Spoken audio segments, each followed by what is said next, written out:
Hello, everyone. So we are back live on YouTube. And the reason today is because we want to present to you the studio music video for the song Christ is the Love in Your Heart, the Light in Your Heart. Yeah, hi And everybody. Welcome to our next live stream. We're very pleased that it worked out the way without really planning it, didn't it, Richard? That we are presenting our last song, Christ, the Light in Your Heart, on Good Friday. So that was more or less a coincidence, if not a wish.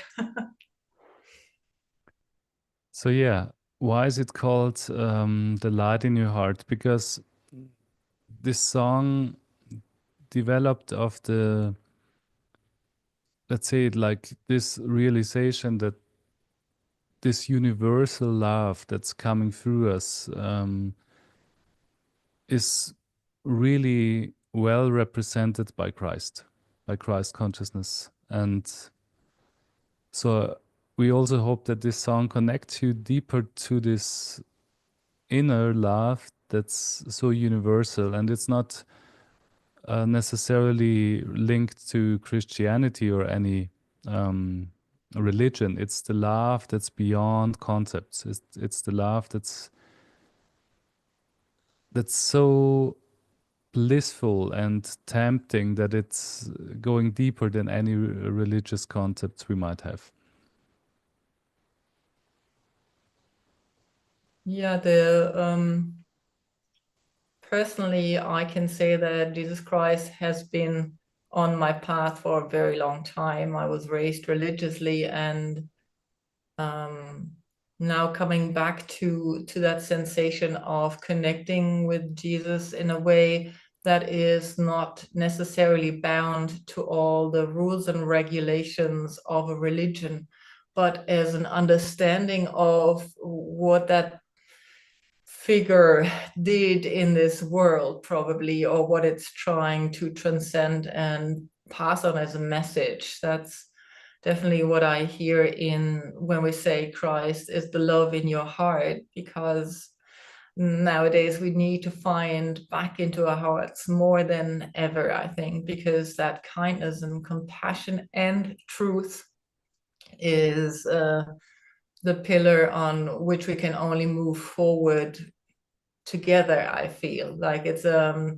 we underestimate how we can um stimulate ourselves to be really in love with people around us. So Yeah, and if we go a little bit more deeply into the lyrics of the song, it's a gentle flame that keeps you warm at night when you're freezing, which means basically if something is really difficult and you're not feeling good, yeah, you're feeling alone, you're not feeling held, maybe you also feel isolated, then there is this consciousness you can call upon this, and this will fill this lack of connection or the feeling of isolation. Christ will come into this and fill you up with his love, basically. mm, So it's a reminder that this universal love, you can call it like this, is in yourself. You have to find it in yourself again, reactivate it, and mm, this can be immensely beautiful and blissful too. yeah. Mm. This day is kind of marks for me as well the dying into something, like, I mean, we're all, I can speak for myself and maybe for some other people that we're generally a little bit afraid of death in a way that we try to ignore it, and we have to ignore it to move forward. But um, in some ways, we are, or often what we associate with dying is the immediate loss of this suit that we're wearing, the bodysuit, this person. But I think in some more ways, what one can relinquish to on a Good Friday, on Easter, and if you're really interested in all this spiritual growth, is to see what part of you can be given up at this point in time. I mean, as kids, we learn to give up sweets, around the fasting period, but I think to me more significant at this point is this very day, and in this letting go of something and letting it die is also not the fear, but the fear needs to be overcome, as in that there is something much bigger that is holding us, the love that surrounds us and that lives within us.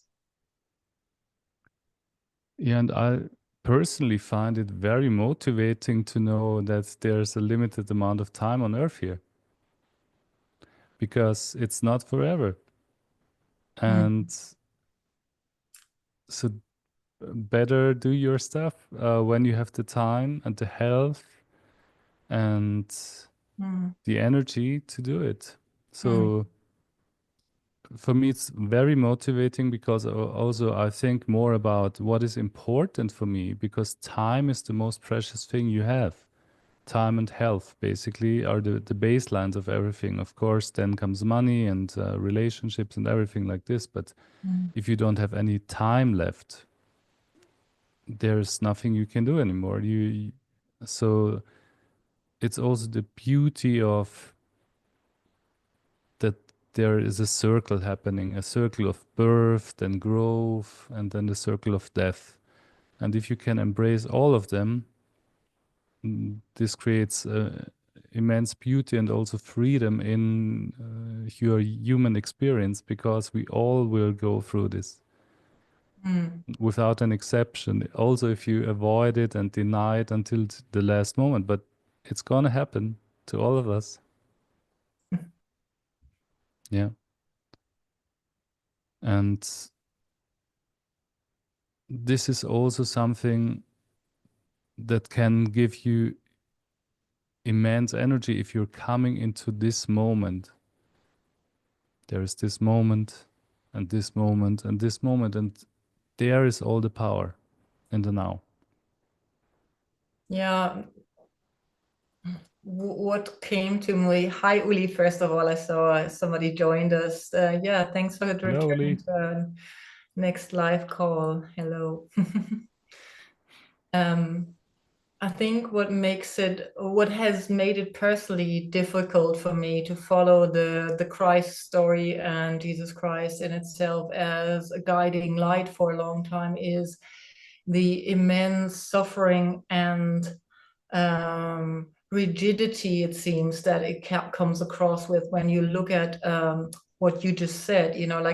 I immediately think of Buddhism or something where, there is gentler ways of telling the story of being born and reborn, so to speak. That we all come from somewhere. A cloud never dies; it just returns into the sky. Sort of images that are so much more pleasing to me personally. If you're somebody who goes really hard at yourself and you're trying to really achieve something and do the things right in life, which you can't, because you can't do life right. You don't know what's going to happen. Sometimes it needs a different voice or a different imagery to move us forward. And I think in this song in particular, what we've been trying to do with the melody and with the feeling in the song is exactly that, to give it some warmth, to give it that kindness and compassion that has been also there in the Western Hemisphere around this religious aspect, or around this kind of divine aspect that is within us all and that we've been taught.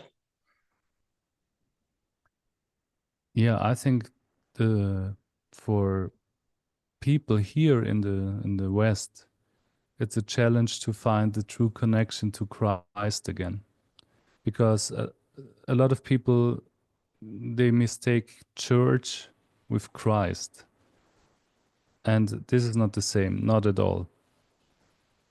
When for example, we sing about Christ, we mean this unconditional love that needs no concept around it. So it's free of concepts. It's just this unconditional, beautiful love. And here in the West, sometimes people just say, ah, okay, it's the church, it's connected to the church. We don't want to have to do anything with the church because they maybe, what is the word for this in English? They,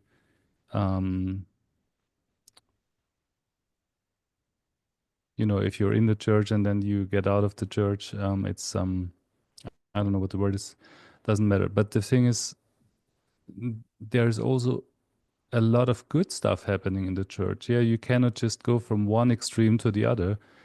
But the important thing is that you find the connection, the deeper meaning of it all, which is Christ itself, or yeah, Christ consciousness, and go beyond the concepts that you have around the story and what came out of it, basically. So you could also say, if you're in looking at it from a religious perspective, go to the source of the religion. And I would suggest this in any religion. If it's Christianity, Islam, go to the source of it. And if you go really to the source, you come to love. That's my experience. If you look at everything, there were also in Christianity and Christian history, there were so many beautiful figures like Franz of Assisi and people and Meister Eckhart, for example, in the I think he was in Germany. I'm not quite Yeah. sure. Yes. So many beautiful figures who lost themselves in the love for Christ, basically. Yeah. Yeah.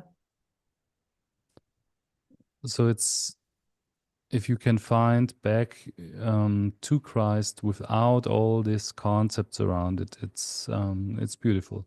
Yeah. Yeah.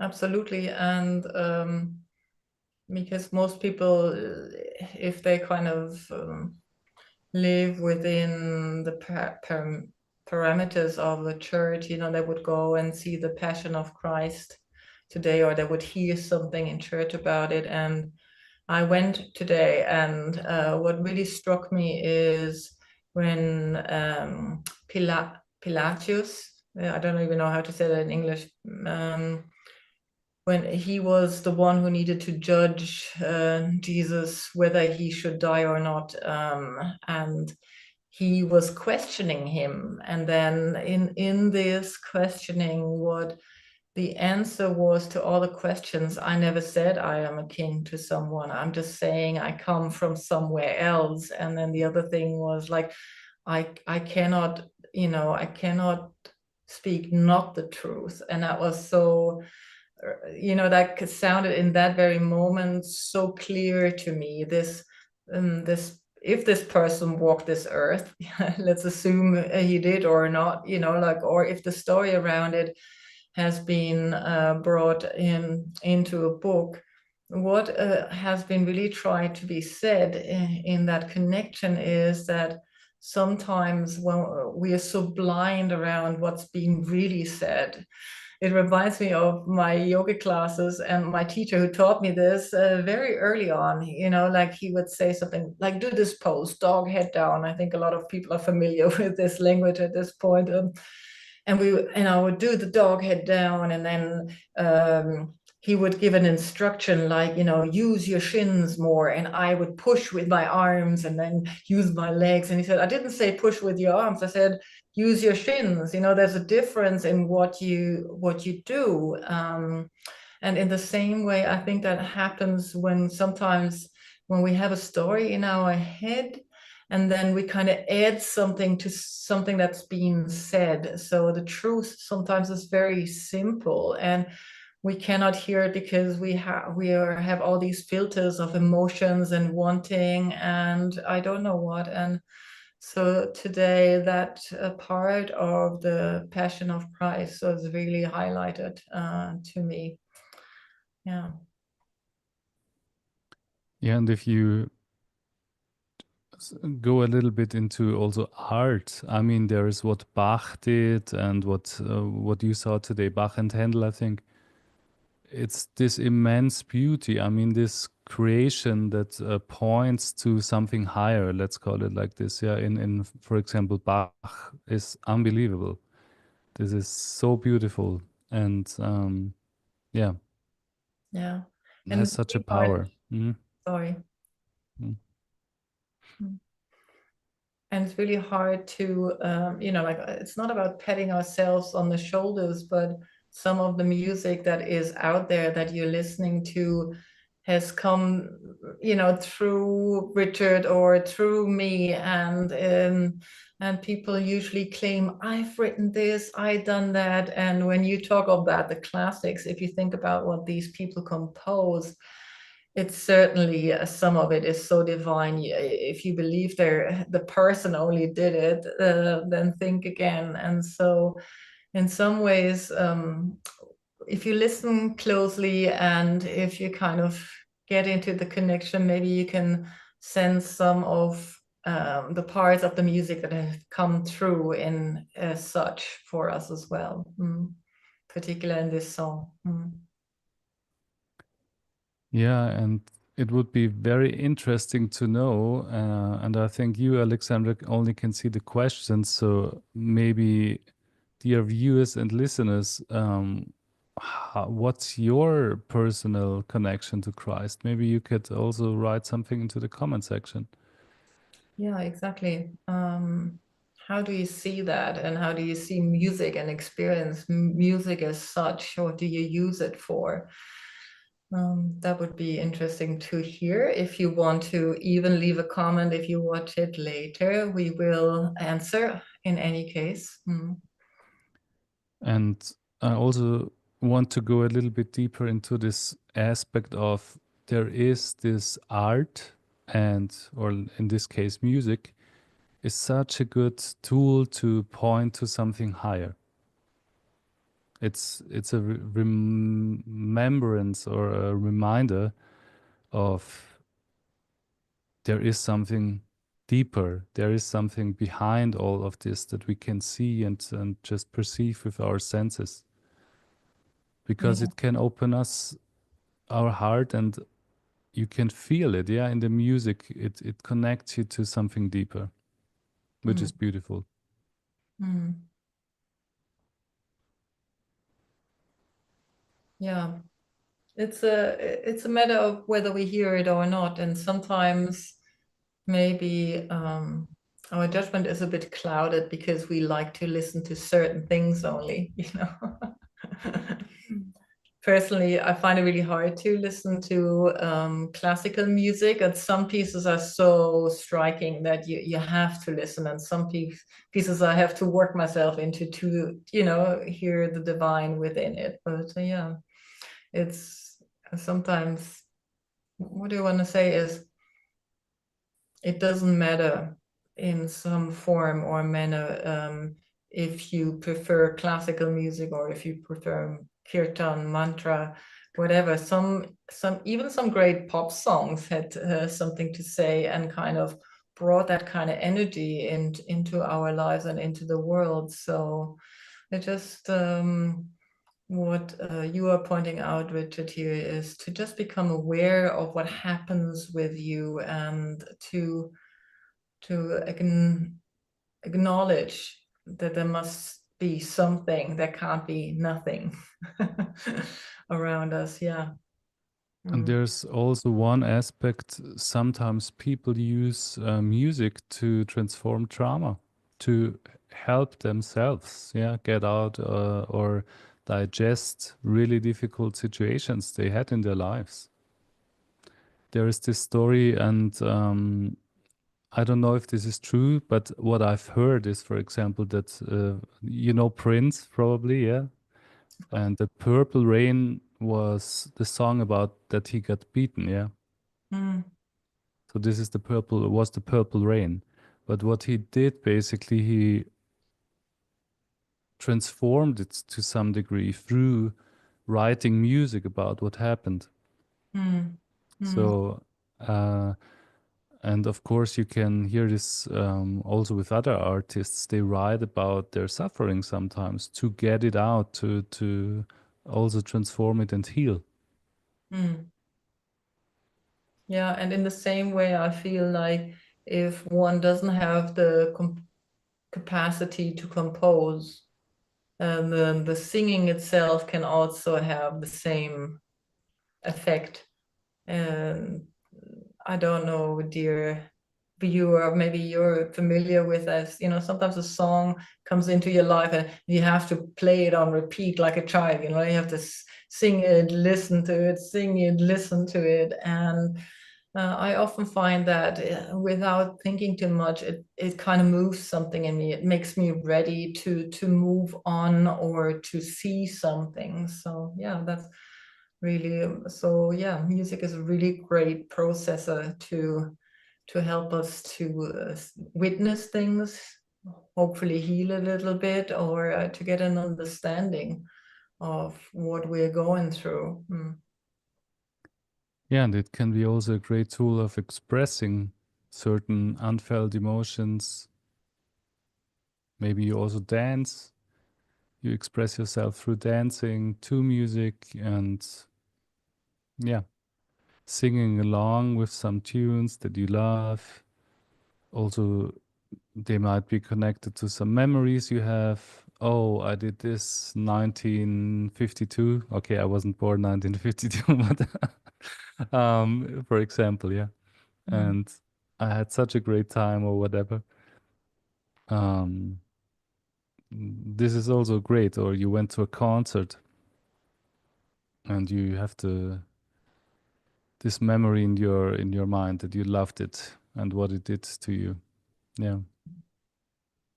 Mm. So it's also a coming back and a remembrance of who you are, basically, beyond these concepts of likes and dislikes. If you, I'm coming back now to the song, you can practice it, you can try it. Find the love that's beyond your likes and dislikes. And this can also be a practice, yeah. Yeah. Mhm. I think it sounds like if you haven't experienced it, we're coming back to this point, like in the last live one, you know, like some people haven't experienced it. How can you believe in it, Richard? You know, I'm just playing the devil's advocate here, from my side at least, you know, but if you're so hard, if you're looking so hard for the love that lives inside, that is more compassionate than we are sometimes with ourselves, and that is more loving and giving and kind than what we've experienced in a person. How can you believe in it? How can you look for it? You know, that is probably a big ask for some people. Mm. Since we are talking about spiritual things here, let's say it like this. For example, if you're going to see an avatar like Ama, yeah, Mm-hmm. she's giving you all this love, this unconditional love, and hugs you and does this and that. But this can also bring up the deepest pain inside of you because this unconditional love starts to bring light into it and to heal it. And it's like this, there's the story: you cannot complain to the sea if you're just going to the sea with such a small pot that there's not enough water, yeah? Mm. Maybe your pot is not big enough. And this also means that you have to let the light in. You have to to open up to the love. And this sometimes can mean that you basically have to feel the stuff that's not love inside of yourself, if you choose to do so. But yeah, this is the practice. I mean, bring love into the places or open up to the places inside of yourself that you don't want to look at, and bring love in as Mm, much as you can. mm, mm. And there's so many modern teachers, saints, or whatever you want to call them, that talk about that. You know, once they understood, they've been loved despite all the things they didn't want to see about themselves. Ram Dass tells a story like that, for example, former Richard Alpert, you know, like he went to his guru, which is Baba Neem Karoli, who's hanging here. But he went to the guru, and at home he did stuff that he wasn't so, you know, not at home, but when he went back to his own lodgement at the time and then came back to the ashram, there were bits of him he wasn't so proud of. And then he just came to realize, you know, that the divine has already seen it. Baba had already seen all of that, and still would let him come into the ashram and be with him. And I think that's what you're talking a little bit about, you know, like we are very hard on ourselves when we behave like humans, and there are parts of our humanness we don't like. And then we kind of start to separate that from the person we want to be. So, yeah, this is.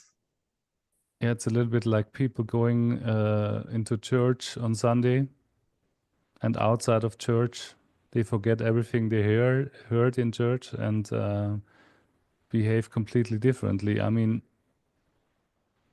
this is questionable because what are you doing the other 6 days a week? Mm, It's important that you, if you choose to be on this path and want to progress on it, that you find a way um, on a daily basis to basically connect with the divine, and not just, okay, this is just I go to church for 1.5 hours and then I forget everything about what I've heard. Yeah. yeah. Or modern church, you know, I think like how I felt like once I'd done my yoga in the morning, I'd done my yoga in the morning, you know, like now I'm good to go for another 23 hours or 22 if you want to. And the stuff that one does in the rest of the day, you know, it's like it's funny to look at. How can we be like that? We just got to have also some form of what joy, laughter around it. You know, we don't have, we shouldn't take ourselves too serious at times, I think. Yeah. Mm. And that's Definitely. how you can gain self-compassion, I think. Yeah. Um, Yeah. here, Uli is talking to us. Hmm. He says he was in church as well at the concert and it blew him away. Yeah, becoming more and more sensitive, stillness of mind. He says that's what he said. Lovely. Mm, Sounds like a lovely opening that happened there.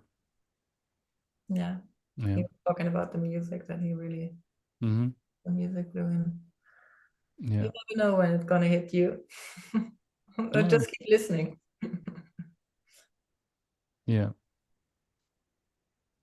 Okay. So I think this was as much as needed to be said today about the topic and about the song coming out. So, or is there anything you want to add, Alexander, to for today? No, I hope you enjoy the song, and if you enjoy it, just give us a little like, give us a little bit of loving too. Yeah. For the love we want to send out to you through that song, and a reminder that you are loved. We're all loved, in a bigger way than we can imagine. So yeah, that's what I wanted to say. And of course, a happy Easter celebration to anyone who celebrates. Yeah. Yeah. Happy Easter, everyone. Take care in the meantime. And yeah, all the best. See you next time, guys. Take care. Bye bye for now.